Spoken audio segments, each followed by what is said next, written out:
Vamos a começar então com o programa através do relatório de inteligência da Polícia Federal que vaciou a decisão de Alexandre de Moraes de ordenar busca e apreensão sobre fontes do jornalista Luiz Pablo do Maranhão por ter publicado reportagens questionando o uso de um carro oficial do Tribunal de Justiça do Estado por Flávio Dino.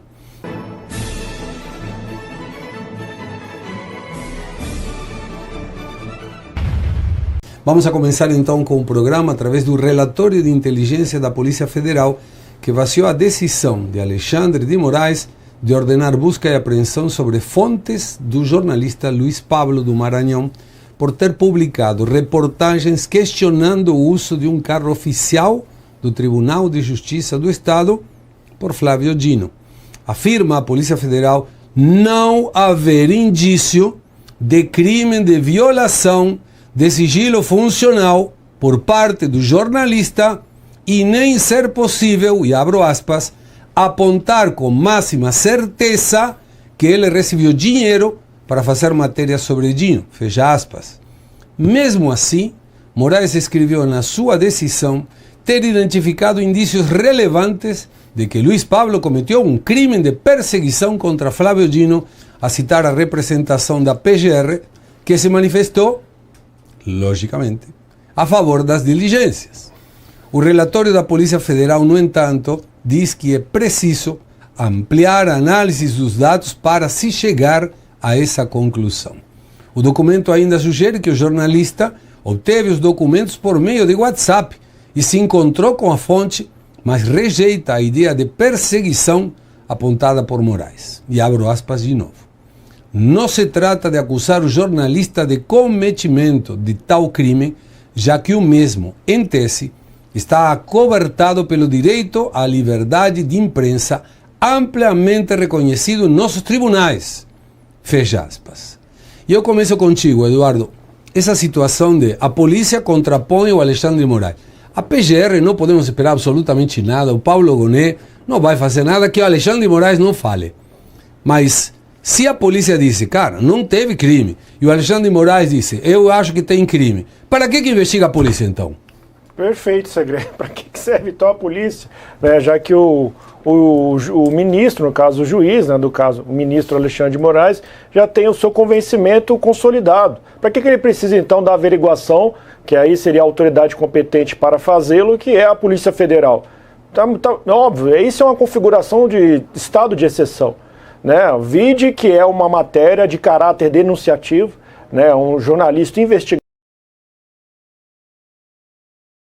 que faz uma denúncia, ele no corpo da matéria, ele vai colocando cronologicamente, faz anexação documental, acaba, inclusive anexando fotos, mostrando em períodos diferentes, um carro de uso funcional do Tribunal de Justiça do Estado do Maranhão, Então tem toda a parte técnica jornalística ali, inclusive a parte que eu discordo completamente dessa cogitação de querer reanalisar a decisão de 2009, que permitiu que você atuasse como jornalista sem diploma, tendo em vista que a atuação do jornalista ela envolve a difusão de informação, o que não necessariamente precisa de concentração, por exemplo, no caso de medicina. Então, a difusão de informação, se você ter uma cronologia, é evidentemente que o próprio público vai decidir se você tem uma técnica ou não. Se você não tem uma técnica, você não serve para a vocação de jornalista, e aí o público já fez a sua seleção. Porém, ele trabalha com a difusão de informação que até com essa redação é dada pela Convenção Americana de Direitos Humanos, o Pacto de San José da Costa Rica, em que o Brasil é signatário, até pelo decreto recepcionou, pelo decreto 678/92, no artigo 13, é o que está à disposição que eu acabei de mencionar, inclusive vedando a censura prévia e, eventualmente, constatando o dano, seria a reparação ulterior, ou seja, posterior da averiguação da informação, se ela é verdadeira ou falsa, que é recentemente chamando de fake news. Então, dentro desse bojo, desse contexto, evidentemente está muito claro o anseio do ministro Alexandre de Moraes para auxiliar o colega que era muito mais digno, o ministro Flávio Dino, realmente eu errei, estou aqui reembolsando os gastos com o carro funcional e por isso eu já reconheço o meu erro aqui, inclusive acabam pagando por uma reparação. Mas não. Ficou claro nessa situação. Uma, a extrema confiança no poder que eles têm. E segundo, dá um exemplo coercitivo para todos os outros denunciantes e os outros jornalistas que ousem investigar um ministro, uma composição do Supremo Tribunal Federal, Segre. Alfredo, não é a primeira vez que o Supremo muda a interpretação sem ter mudado a Constituição, o que é uma insegurança jurídica gigantesca. Porque o Alexandre de Moraes falou, eu não estava em 2009, o Sanin também não estava, o Flávio Dino também não estava a Carmen Lúcia. Tá, então como mudaram os ministros, teoricamente mudou a interpretação da Constituição, não cola. Mas eu vou te provocar com outro exemplo. Em 2009, a Corte Suprema determinou que é cumprimento para a sentença definitiva que teria que ter trânsito em julgado. 2009. Em 2016, sem ter mudado a Constituição, mudaram a interpretação. E o voto Minerva foi de Gilmar Mendes. E eu lembro que ele afirmou, não é possível que se alguém tem dinheiro para recursar, ele possa ficar em liberdade até a última instância e uma pessoa que não tem dinheiro para recursar termine preso. E eu concordei. Então, sem dúvida. Concordei. Foram 6-5. O voto que definiu isso foi Gilmar Mendes. Em 2019, 3 anos depois, mudaram de novo. Por quê? Estava Lula preso. E se o Lula ficava preso com essa determinação, não podia sair da prisão porque ele já tinha sido sentenciado em 3 instâncias, mas faltava uma para o trânsito em julgado. Mudaram de novo. E quem propôs a mudança? Gilmar Mendes.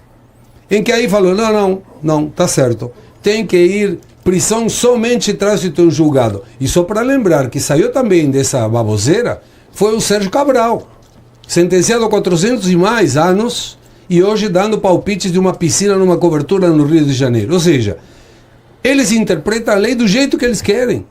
E agora estão colocando essa questão do jornalismo. Eu não estudei jornalismo, não gosto quando alguém me chama de jornalista, porque acho que tem que ter um estudo.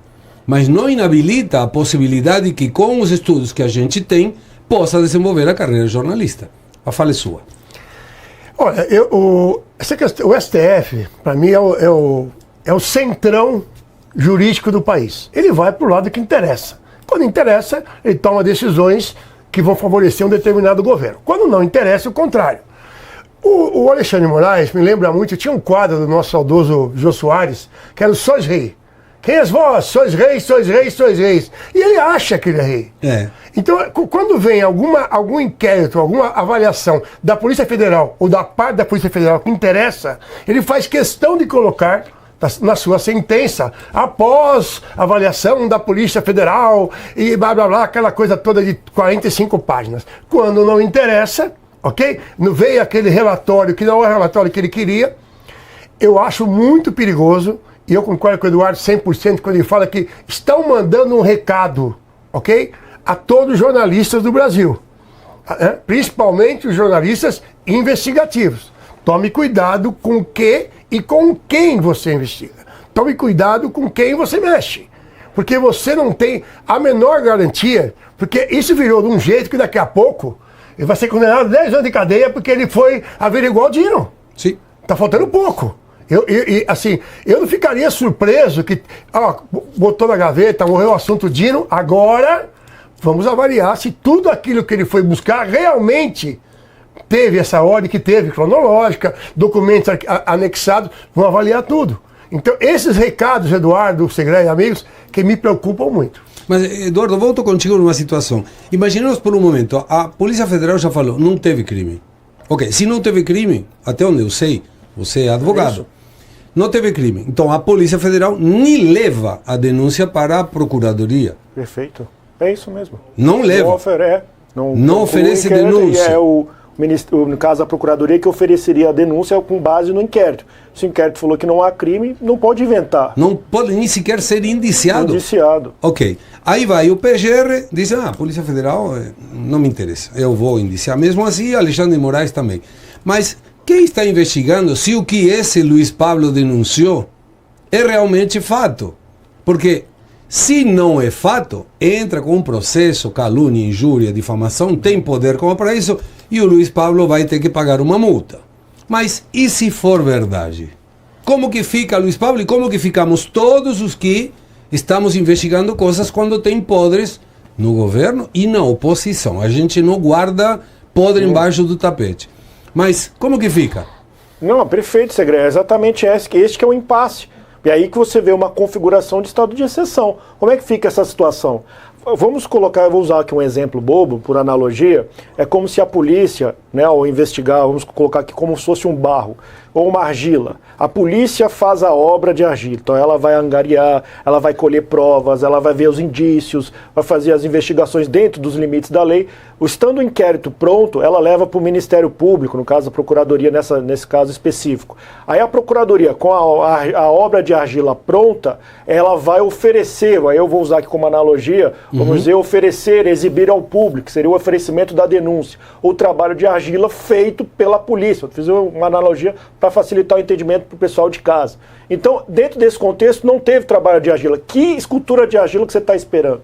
Não tem. Então, a gente deixa muito claro que, se não tem aquela convergência, igual o Evelyn lembrou bem, de uma parte da polícia, um setor específico da Polícia Federal, que não acate as ordens do ministro Alexandre de Moraes, está muito claro que não tem lastro às decisões do ministro. Ou seja, ele ficaria, né, fazendo birra, igual criança quando recebe o que quer. Esta é a verdade. No seu sentido técnico e institucional, a polícia agiu corretamente. E até uma das razões, me permita, Segre, dizer que eu desconfio quando há, eventualmente, essa possibilidade de jornalismo somente com diploma, da possibilidade até de revogação de diploma, e aí só tendo a imprensa permitida por ordem de ministro do Supremo Tribunal Federal. Eu não duvido dessa possibilidade, nós já vimos cada coisa absurda, inclusive revogação, por exemplo, de algo já consumado ou de documentos já, né, consolidados. Uma tentativa é essa mesmo de rever esse julgamento que teve o quórum de 8-1 em 2009, Segredo. Bom, como eu não estou acostumado a conduzir o programa, vou agradecer agora as pessoas que estão mandando. Buenas noches, Segredo, convidado. O jornalista continua mostrando a verdade, Carlos Alberto da Silva. FC Monteiro. Será que é o Felipe Monteiro? Não, não deve ser. Mas com certeza é canhoteiro, porque se cadê o Pavivi? Foi preso? Não, Pavi não vai preso, não foi preso. Sim, tem cada um. Mas aí eu sei que a audiência canhoteira daqui é maior, inclusive, que a minha em Faroeste. Eu sei disso. Então, vamos a respeitar todas as ideologias aqui e, por favor, compartilhe o programa. Tem duas pessoas que são próximas a mim que falaram que não está encontrando o link e eu não encontrei. O Eduardo me mandou, eu entrei no canal do Metrópolis e não encontrei o link de hoje. Então ajuda a compartilhar para mostrar para o Pavinato que a gente continua firme e forte mesmo quando ele não está na condução. O ministro Gilmar Mendes afirmou hoje que a defesa... O vídeo terminou, mas o debate continua todos os dias às 19h30, 7h30 da noite. Eu estou ao vivo no canal do Metrópolis, no YouTube, analisando os principais acontecimentos da política brasileira com análise afiada, clareza e, espero eu, bom humor. Quer acompanhar ao vivo? Te espero no Pavinato 7h30 no canal do Metrópolis.